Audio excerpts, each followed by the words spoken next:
We're in Kensington Market right now, and we're going to be speaking with someone who has been an activist, of course, for years. Jodie Emery, you have been fighting for the legalization of recreational cannabis for so long. What does this day finally happening mean to you? Well, it's an enormous symbolic shift. The whole world is watching, and now countries around the world can say, let's legalize it here too. So that's very important. But for me, my activism has always been based in the civil liberties side of things. And we still have issues with access, and we still have issues of unfairness in the criminal justice system, with business licensing, driving laws. All across the board, there are prohibitions, restrictions, and all sorts of punishments we still need to address. But I'm still very happy because it's been a long time coming. Yeah, and this morning it appears the government is going to be announcing amnesty for those who have been charged and convicted with simple possession.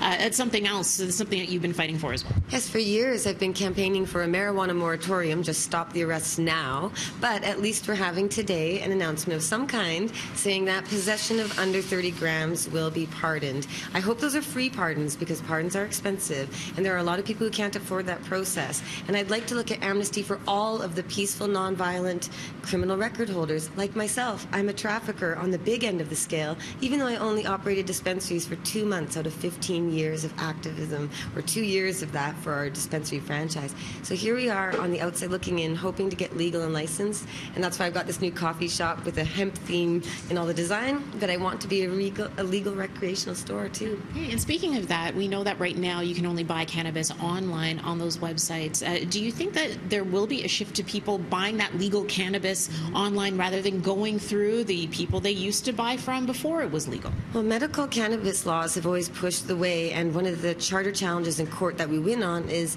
access. There's not enough access. Today, if a patient has only a $5 bill, they can go down to a dispensary and get a joint.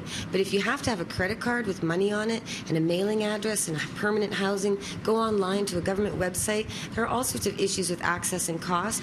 Plus, you have people who have privacy concerns. They don't want their name on a government website saying they use cannabis. There's still a stigma. You can lose your job, your kids, and so many other rights just because of using cannabis. So that's a major issue, and we should be legalizing and licensing the industry that already exists, the people who created this, instead of licensing them out of the process and allowing just newcomers in. It's got to be fair and equitable because cannabis isn't something new invented by men in suits. It's something a lot of people have been persecuted and suffered for decades, and we need to make things right. All right. Thank you so much, Jodie, for joining us again. We'll send it back to Dina next.